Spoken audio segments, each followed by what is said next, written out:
the Washington Post. Welcome to all of you. I'd like to introduce my guest for today, who really doesn't need any introduction, but former FBI Director James Comey, who we will be referring to today as Jim. And his book, A Higher Loyalty, Truth, Lies, and Leadership, and the response to it from all corners has generated headlines for nearly a month. And hopefully we'll make some headlines today as well. I want to let our audience in the room and those watching online know that you can tweet your questions to us using the hashtag #PostLive. I will pose some of them to the director later in our interview. So, let's get started. Jim, in your book, you write that good people have to call it out when we see truth endangered, when we see lying. It's really a call to action to public servants in my mind, in my reading. It's a version of see something, say something. You've said the president said things to you that you found deeply inappropriate and troubling. His pressure about the investigation, his request that others leave the room when he wanted to speak to you, his pressure for your loyalty. And yet you say you didn't confront him. My question is, if you, as the FBI director, can't say something to correct the president, to manage your boss, how can career bureaucrats serving in the government today and in the future step out and say something when they witness impropriety or a crossing of the red line? Well, it depends on what their job is and what their avenues for addressing what they think is misconduct, what available avenues there are. And in my situation, my judgment was I'm trying to stay in a role for another 6 years, protect and represent an institution, and so I need to find a way to both build a relationship with the president and make sure that the appropriate distance and conduct lines are abided. And there's no way to do that perfectly, and I'm sure that I didn't. But each person in their role has to decide, so what have I seen, and what are the opportunities and avenues for me to address that? And so difficult to answer beyond that sort of general answer. But I think I hear you saying that part of it was wanting to stay in the job and protect the institution. Sure. I mean, I'm standing there in the first 5 months of a president's tenure, where I expect to be there for at least his first full 4 years and then beyond. And so how do you protect the institution, build a relationship that you have to have with the senior leaders of the executive branch, and also make sure that nothing improper goes on? You kept a series of memos. You began keeping a record of your conversations with the president and his actions. What was the first incident that led you to write that first memo to self? The first memo was actually done for the benefit of my colleagues, the directors of NSA, CIA, and the DNI, because I was in part recording what had happened in a private session that we had planned for me to have. And so that one was less an aide de memoire and more a classified briefing for the others. Related to? Related to the Trump Tower, where we briefed the president on the findings of the intelligence community assessment. And so part of that was trying to protect myself and the FBI, but a big part of it was making a record for the others so they knew what had happened. But after that, when I had encounters with the president, especially the dinner that we had on the 27th of January, and we were touching on things that affected the FBI and me personally, affected him personally, and we were alone, I thought then I have to be able to remember this in detail someday. And so that's when I really began the process of what I thought of as almost a personal memo diary. What did you expect you would use them for? And did you anticipate or guess that the president would be under criminal investigation? I expected that I hoped that I would never use them, that they'd never be necessary, that there would never come a time when his account of something would be different than mine, but I knew that could happen, which is why I wanted it. Now, the second question, did I imagine the president might be under criminal investigation? Sure. In fact, that was at the core of the advice. A little news. Yeah. Well, the reason I say that is I was under among the advice I recount in my book was the general counsel of the FBI, Jim Baker, when we were discussing whether I could go to that very first encounter with him with we're not investigating you personally in my back pocket. His advice was, look, that's problematic because inevitably a look at whether there was a connection between the campaign and Russia is going to touch him in some way. And so that's a slippery slope in a way that you ought to be careful about. So we discussed it and contemplated the possibility very early on. Okay. So you say in your book as well that lying's become normalized in our political culture. Are you specifically speaking about the president? And did he ever lie to you, and about what? I am speaking about the president, but I'm also speaking about the normalization happens when someone lies constantly at the head of the government, and then we all become numb to it or imitate it. And the lie to you? Oh, there were quite a few, actually. I mean, during the initial dinner, he told me at the beginning of the dinner that his chief of staff didn't know we were having dinner, which struck me as odd. And at the end of the dinner, he said he knows we're having dinner, and so follow up with him. And he went through, for example, that he had the largest inauguration crowd in history, those sorts of things. The casual lies that have become part of a pattern. Anything substantive that struck you that he lied about that you knew not to be true? Not that I knew for sure wasn't true at that point. But the normalization I'm worried about is that I feel even in myself, that I describe as my reaction to his tweets saying I should be in jail. My reaction is almost a shrug, like, there he goes again. But Well, that's a numbness that's dangerous. Agreed. Speaking of tweets, you have a lot of insight into the investigation, some of which you can't share with us, some of which you can. The president repeatedly tweets and says that there's no evidence that he or his campaign was engaged in any collusion. When you see his tweets and his comments, no collusion, never, what do you think? First, I wonder how the word collusion has found its way into our lives. I don't know what it means. It's not a legal term. And second, it's always struck me as strange that whenever someone continually denies something, it makes me interested. And so his continual denial of something that's being investigated by some of the best people in the country is strange. Is he lying? Well, that's for Director Mueller to figure out. What do you think? I think I'll let Director Mueller figure that out. Yeah. You've spoken truth to power in your book. What is your advice to people who feel frightened about speaking truth? You know what, I'm going to skip that one because you addressed it a little bit before. A few days ago, 2 of your former top advisors in the FBI resigned, Lisa Page and James Baker. Good careers.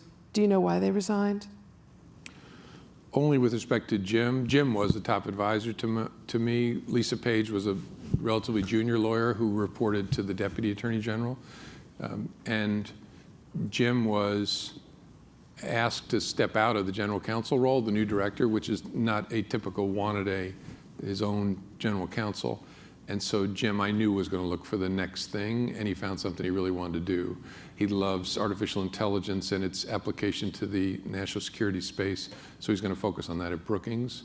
Lisa Page, I don't know, since I'm not in touch with her, but Jim is both a friend and a colleague of mine. Did you ever consider resigning before you were fired? No, and in fact, everything that was going on made me more committed to staying to try to protect the institution. It's been said that the president is incredibly new to politics. In fact, sometimes completely tone deaf to how politics works and how government works.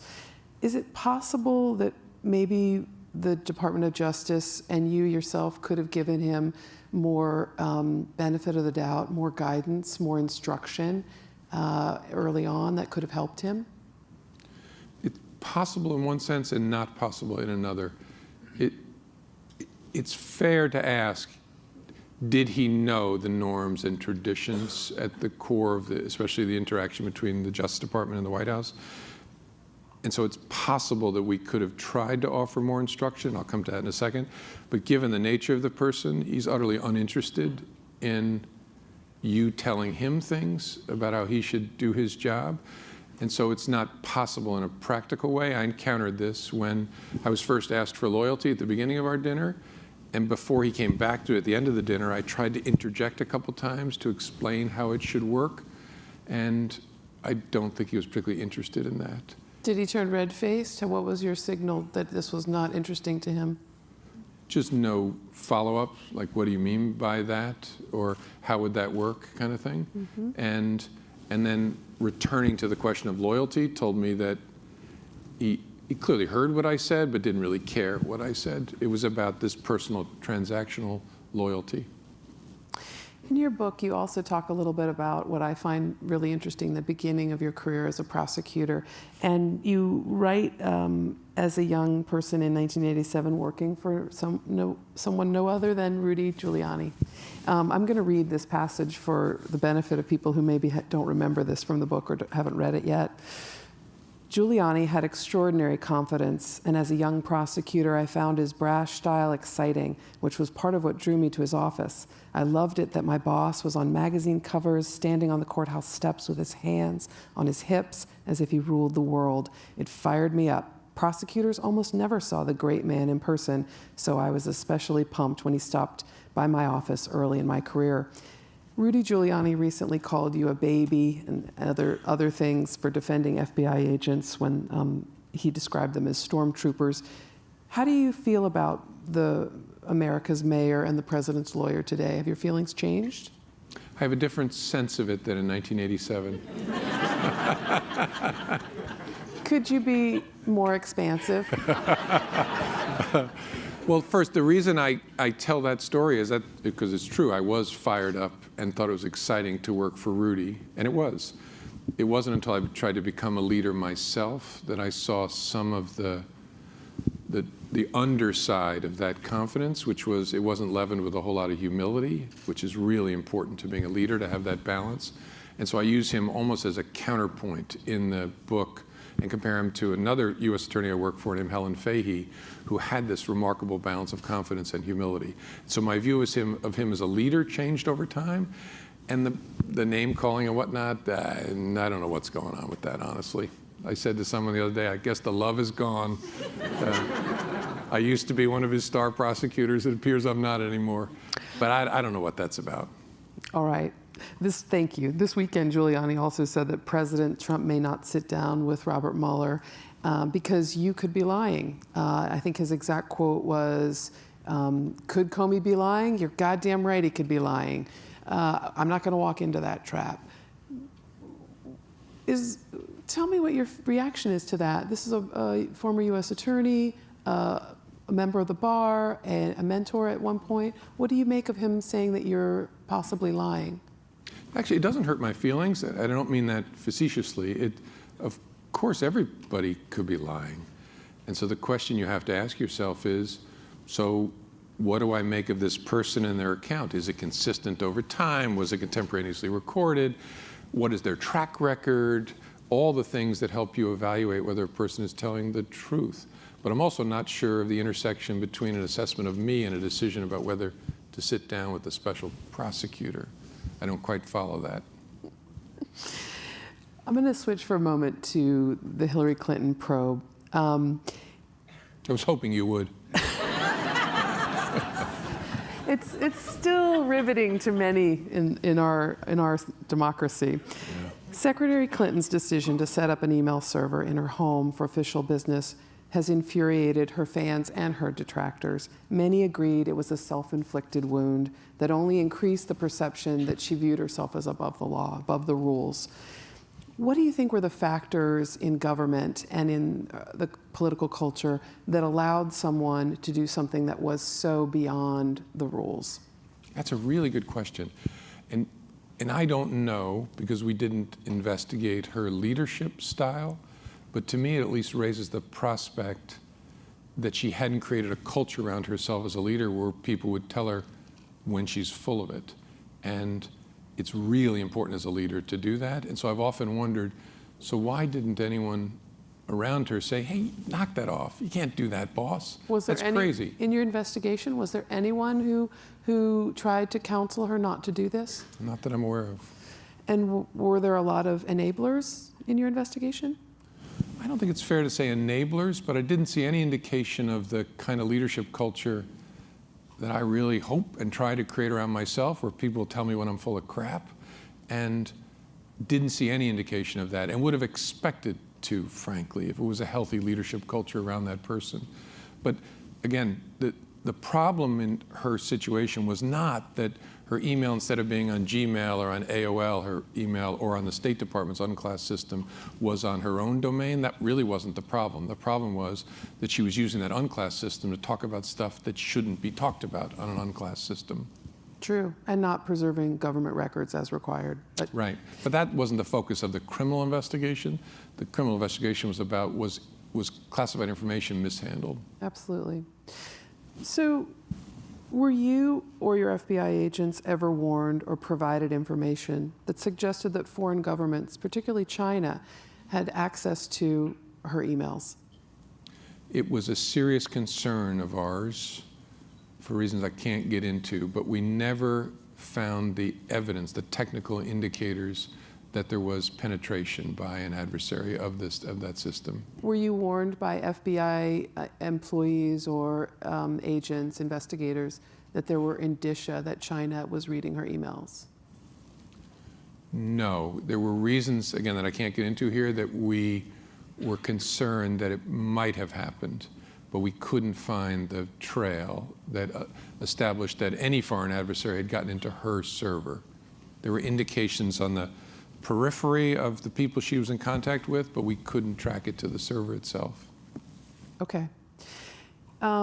Your decision to hold a press conference in July 2016 about the Hillary Clinton server provided really great insight. I remember thinking it was great television, but great insight into a prosecutor's decision-making.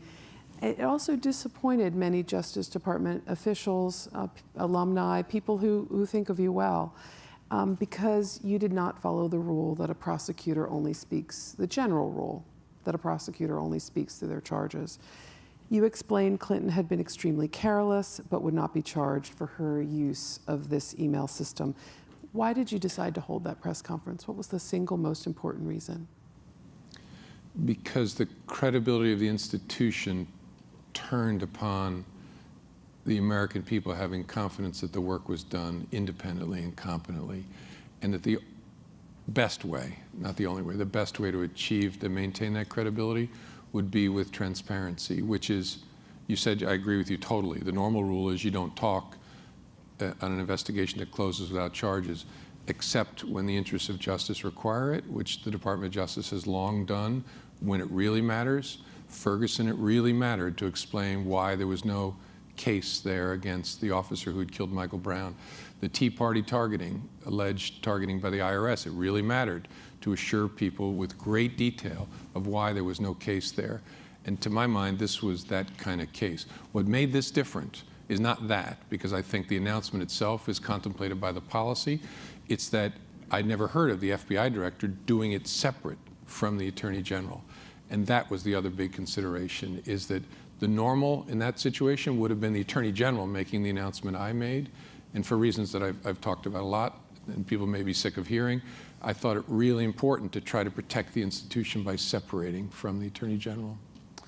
And on that, I know your point, for those who haven't, I mean, I'm not bored by it, by the way, at all, but Loretta Lynch, had this tarmac meeting with President Clinton, which you can see that President Clinton, initiated, but she received, and that created for you the perception that this could be tainted.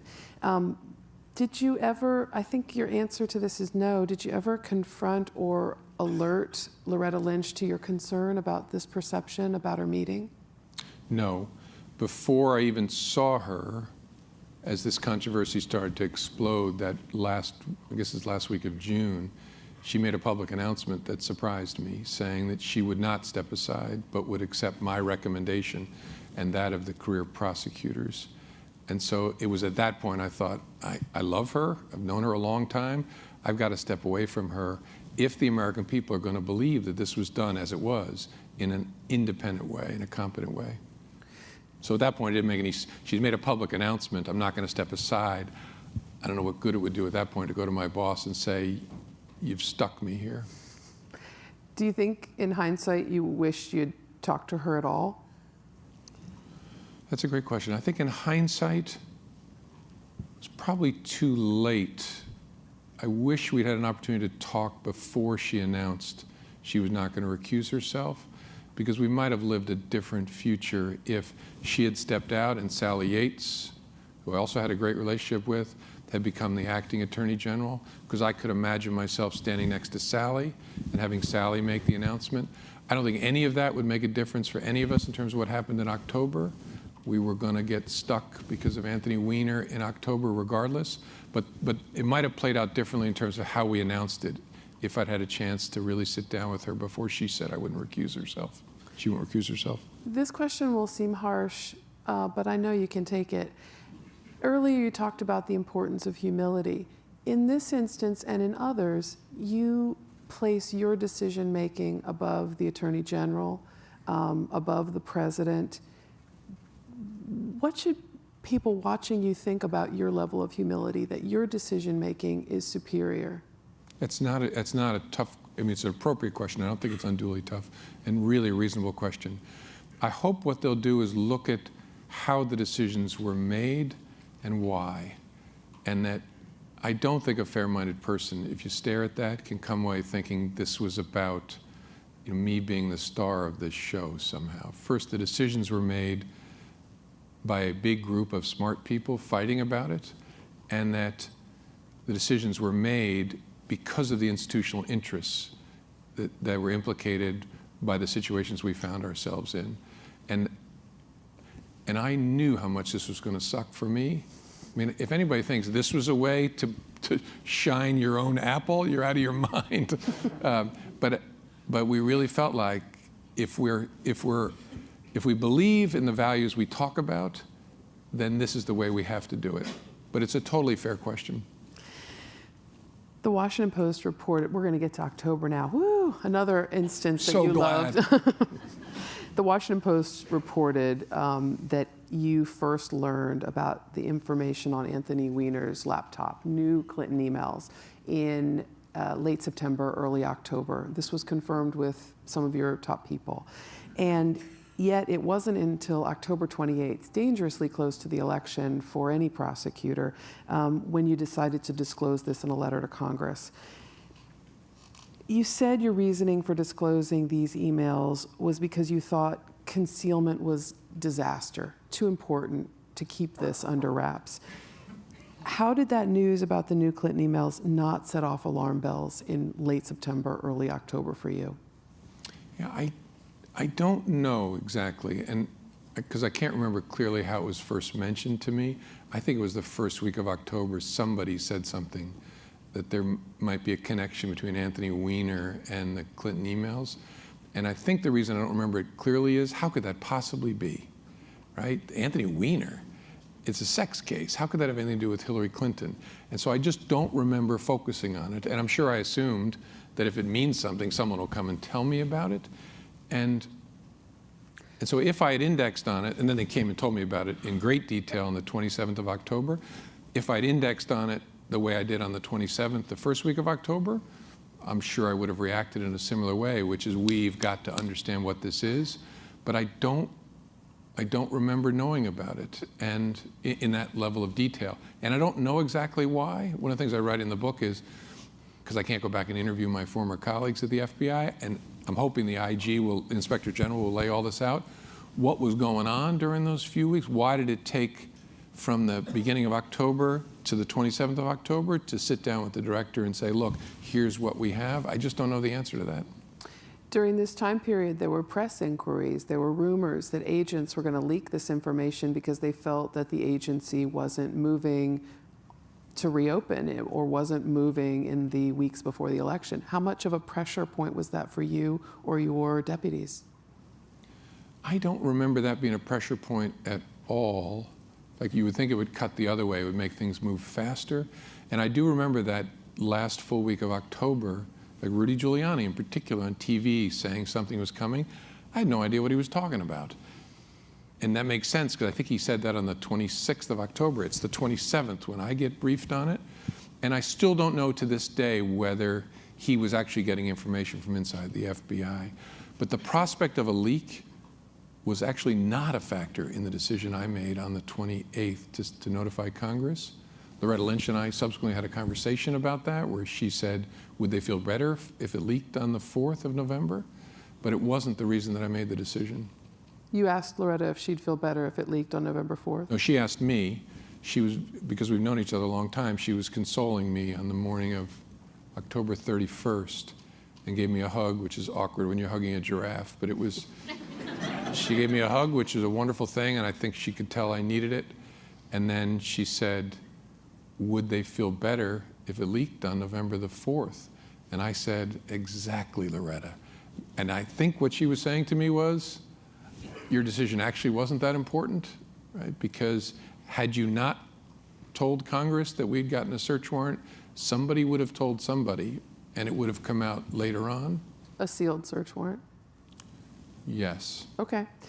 I'm going to skip to the money question, which is many Democrats feel that you did this to protect yourself and to protect from looking bad later, when ultimately this was about unverified material that was under investigation that lots of prosecutors don't discuss. And the result was it threw the election to Donald Trump. What do you say to that? I get why they say that, but I hope what they'll do is imagine themselves sitting where we sat on October 28th and tell me what you would do and why. Because you only had two choices then. I mean, you got to remember, the investigative team has come to the leadership of the FBI and said, there are hundreds of thousands of Hillary Clinton's emails on Anthony Weiner's laptop for reasons we can't explain. And we think there may be the missing emails from her first 3 months as Secretary of State when she was using a BlackBerry, and we had never found those emails, any of the BlackBerry emails.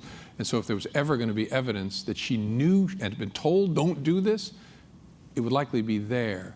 And so you've got the investigative team saying, not only do we need to reopen this, our result may change. And so the question I'd ask people is, so what do you do? And I only saw two options. I could speak about it and tell Congress what I had said under oath repeatedly was no longer true, or I could conceal that fact. Both of those are horrible options, one more horrible than the other. Speaking is horrible, bad, really bad. Concealing is catastrophic, in my view, because think of what will happen to the institutions of justice if you hide from the American people that you know something they relied upon is a lie now, that they can move on, there's nothing there. Which do you choose? I don't think you choose the catastrophic option. I think you got to choose the really bad option. But people could disagree. But what I'd ask people to do is you got to come to that day and say, so what would I do and why? And the notion that it's about protecting myself doesn't make any sense to me. Because if I was about protecting myself, what I would have done is written a memo to the Attorney General and the Deputy Attorney General saying, over to you. And I don't know what they would have done at that point. And part of me thinks they would have had to do what I did. But you feared what they would choose. You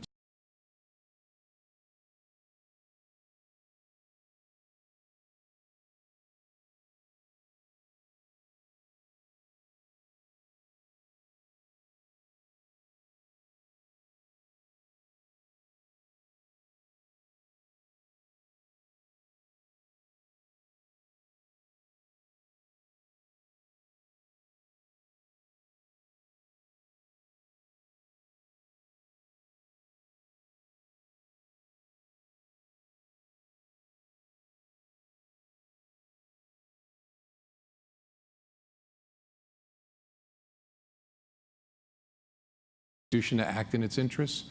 And so I really don't think this was in my personal interest. I think you have to be a little nuts to think that, but I think it was in the institution's interest. And the only way to save the institution, because of what would happen to that institution, no matter who's elected president, if Hillary Clinton's elected president, you have concealed from the American people a hugely material fact, and she would be, by some lights, an illegitimate president the moment she's elected. Donald Trump's elected president. The FBI acted to try and help his opponent by concealing the fact that you had restarted the investigation. Either of those, in my judgment, is a catastrophic outcome for the institutions. Now that you've seen the result, do you feel sort of damned if you do, damned if you don't? You're now viewed as the person who helped elect President Trump, and before you were worried about looking like you elected an illegitimate Hillary Clinton? Sure, yeah, and I knew that coming in. One of the things I recount in the book, 2015, when this thing came in, the investigation, my deputy looked at me and said, you know you're totally screwed, right? And I smiled and said, yep, nobody gets out alive. And what I thought he meant was, one half of the partisan divide will hate you. I'd never imagined, as my wife says, you could piss off both halves of the partisan divide. But, you know, again, there's something freeing about being stuck in a situation where you know you're screwed.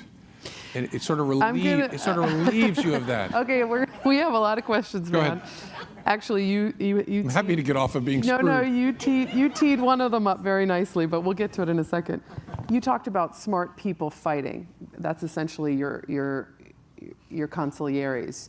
Did anyone counsel you, don't do this? Did any of your close deputies, subordinates, peers say, don't do it, Jim? No. Well, there's two it's. We debated a lot. The closer question was whether to do the press conference in July the 5th. And there, no one, we sort of took a poll at the end. We had this family environment where we fought about things. We argued against our arguments, and then everybody at the end said, no, this is the right thing to do. There were at least one advisor said 51-49, but 51 in favor of doing the press conference. Believe it or not, the discussion, which we had over sort of 24 hours in October, was less close because everybody, after we debated it for a while, saw the divide between do you speak or do you conceal, as concealing would be disastrous. And so the group, no one voted against doing it. One person in the group voted against once we, to my surprise, finished the investigation before the election. One person said we shouldn't notify Congress that we've finished. But other than that, everybody saw it after a lot of debate the same way. And you mentioned you would never have imagined that you would draw fire from both sides. How does that feel, actually, to be a lightning rod and such a controversial figure? I don't love it, honestly. It's painful. And the notion that I had an impact on the election, that we had an impact on the election, is really painful. And so, yeah, it is. But what consoles you is you look back and ask, so did we have, forget the decisions, did we have the right process to arrive at sound decisions? And honestly, we did. And so it's this weird thing. So on the one hand, it's very painful to everybody, a lot of people angry at you. On the other side, you look back and say, well, we had the right process. And even in hindsight, I think we made the right decisions. And so it's both off-putting and piece of it is consoling, if that makes any sense. On that note, we're going to go to Russia. Oh, delightful. Last Friday, the House Intelligence Committee released an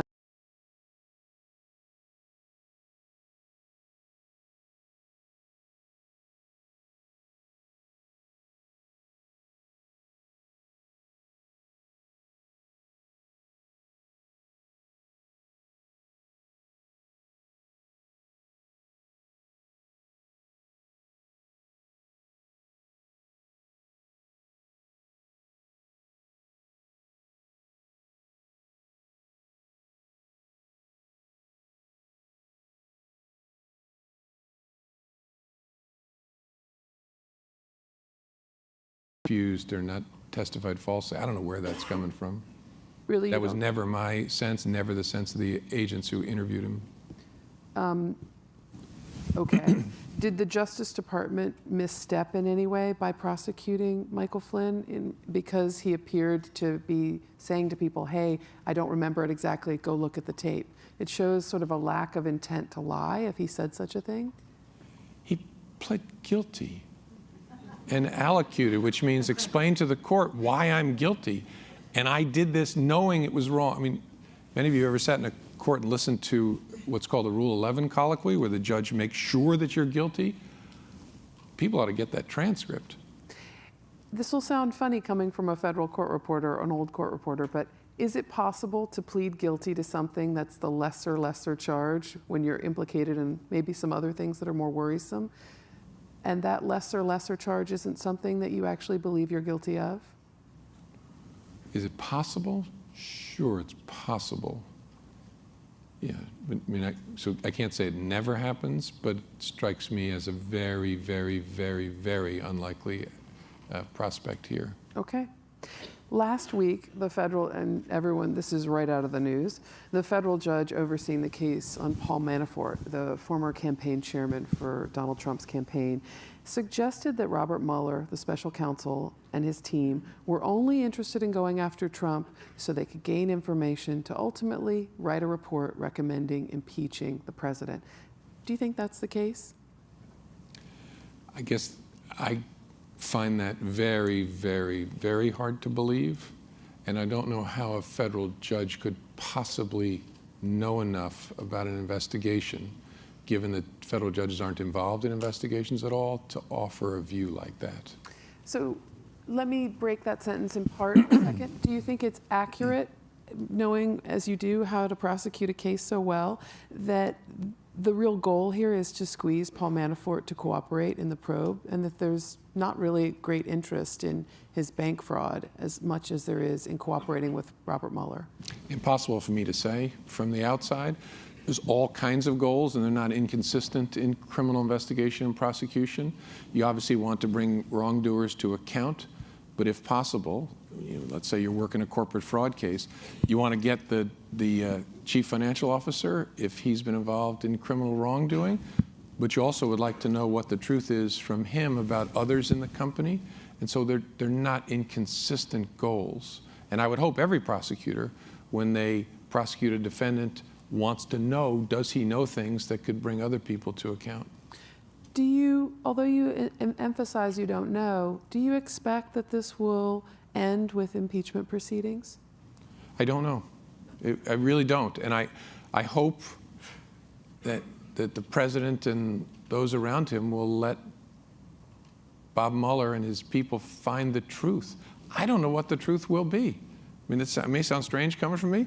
The truth may be that they don't find evidence that the president engaged in criminal conduct of any kind. But I don't really care what the truth is so long as we find it. And I would hope that if you're president of the United States, you approach it in a similar way. That's what the rule of law depends upon. You wrote that you found it remarkable the president would not say anything derogatory about Vladimir Putin, even in private. It really struck you. What did it make you think about the likelihood that the Russian government had compromising or worrisome information about Donald Trump, the candidate? It's one of the factors that led me to conclude something I never thought I'd conclude, that it's possible. I wouldn't say likely, but possible that they had something like that. And did information come to you, not confirmed evidence, but information come to you that there were investigative leads of that nature? Yeah, that's one I can't answer. I could, I'm not permitted to answer. President Trump insists that there's no evidence that he or his campaign have ever colluded. I know you don't like the word collusion. What links and contacts between Trump's inner circle and the Russian government or Russian nationals really shocked you? I have to give you the same answer there. I haven't talked about in the book or any interviews what I learned or knew during that investigation, and I need to stick to that. But some of them have become public. Can I press you once Sure, more? of course. I think that a lot of interactions have become known. There were at least, now 4 people who have agreed, acknowledged, or been charged and had some contact with Russian nationals. Any of them strike you as surprising, worrisome, more worrisome than the others? Carter Page, George Papadopoulos, Paul Manafort, Rick Gates.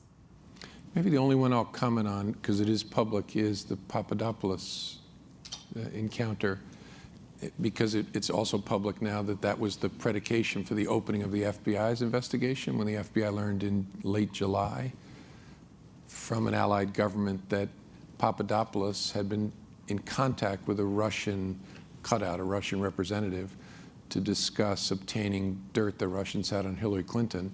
And that conversation occurred months before it became public that the Russians were actually dumping stolen emails in an effort to hurt Hillary Clinton. That's a really important fact and was certainly ample justification to open an investigation to understand whether there's a connection between Americans and the Russian effort. Probably all I can say. How important a fact is it that political consultant Roger Stone told close friends that he, in April of 2016, was aware that WikiLeaks had obtained a series of emails that would be damaging to Hillary, also long before it was publicly known? How important a fact is that to you? Yeah, that's one I'm not going to answer. Okay. You've had so much experience, Director Comey, or Jim, as we're referring to you now, as an investigator, a prosecutor, and a defense lawyer.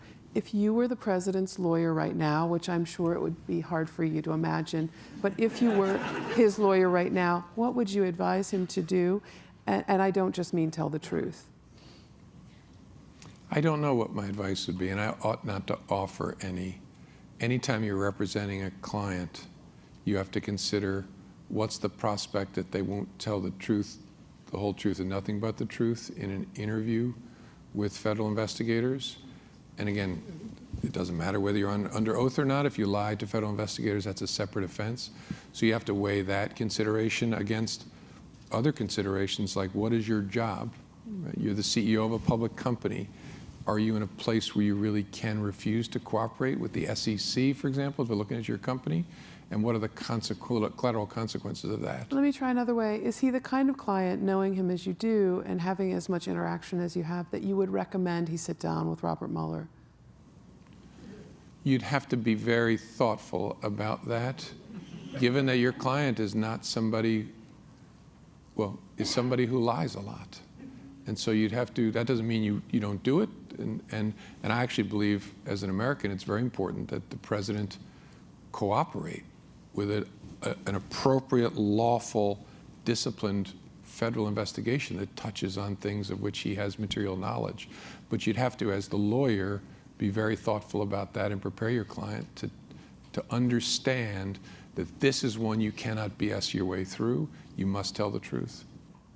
Did you have any inkling or idea that the Stormy Daniels case would spiral in the way that it has and become part of a federal investigation in the Southern District into possible illegal campaign contributions? And do you view it as even more perilous for the president than the Russia investigation? I don't know enough to give you a thoughtful answer. As in, Stormy Daniels news seems to be everywhere, but I don't know it well enough to give you a thoughtful answer. And any advice you'd give client Trump about how to handle Stormy Daniels? Definitely. I wouldn't give advice. I'm not giving advice about how to handle Mueller, no less Stormy Daniels. That's a sentence I never thought I would speak.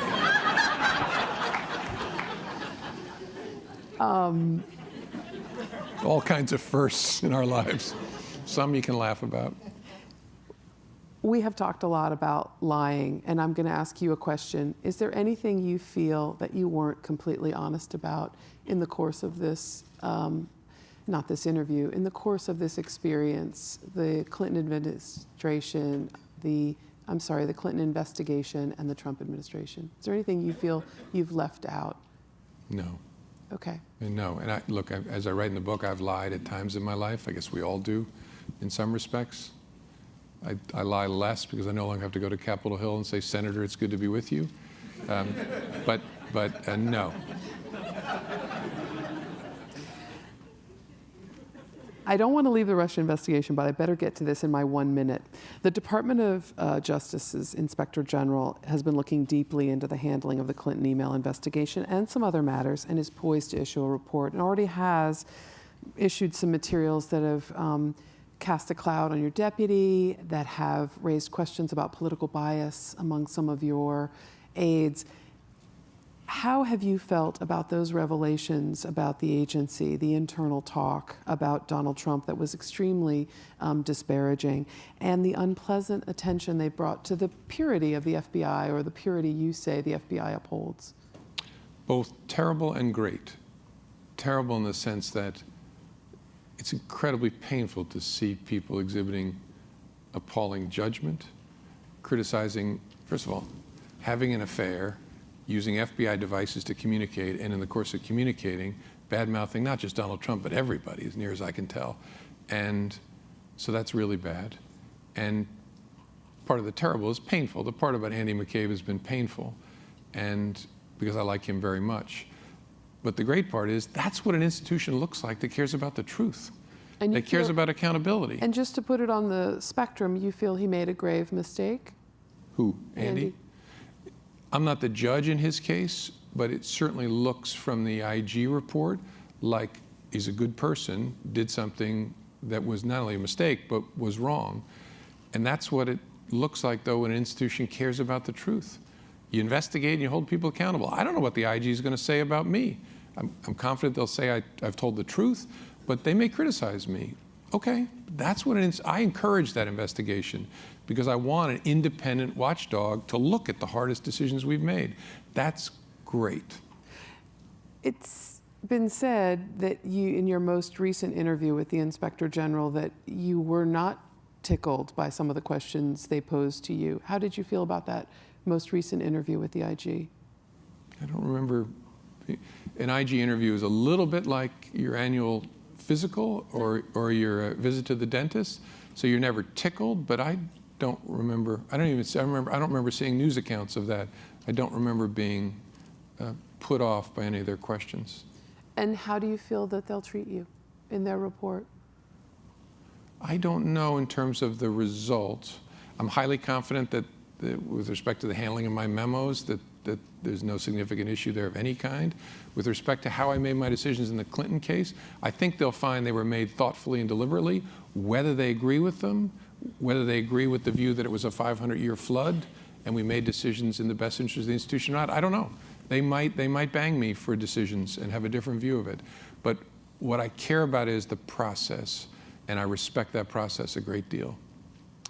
Okay, last question. What's next for Jim Comey? You know, you're wearing such an attractive pocket square. Thank you for that, Carol. It tells me that you're no longer in your old line of work. What are you going to do And no now? tie. No tie. Oh, it's so liberating. I am teaching starting in August, and I have a class already of 30 students signed up, a 3-credit class, which is no joke, to teach about leadership and ethics at the College of William & Mary. And then I'm going to travel around and lecture at universities and other places about leadership. And what's going to be your recommendation, Jim Comey, about how we fix the divide of our country and the lack of surety and certainty in our democracy, our norms, even the accuracy of our news coverage? My small part, I hope, will be driving us all to elevate the conversation above the things we fight about every day, guns, immigration, taxes, and realize that actually what we have in common is above that, and that's a common set of values: the rule of law, equal protection of the law, freedom of expression, and the truth. And I don't care whether you're a Republican or a Democrat, that's all we are, and that's what unites us. We've got to start there and then fight about all the other things we want to fight about. But if we lose this, what are we? We're nothing. We're just a collection of ideas in this country, and we have to realize we cannot sacrifice those. Unfortunately, that's all the time we have for today. Director Comey, thank you so much for being here. If you'd like to watch video clips and other highlights from today's program, please visit WashingtonPostLive.com. Thanks to everyone here in the audience, as well as those who watched online. We've enjoyed the program. We hope you have too. Thank you, Carol. Thank you. Thank you so much. Very fun. Yep. Now I'm going to drink my water.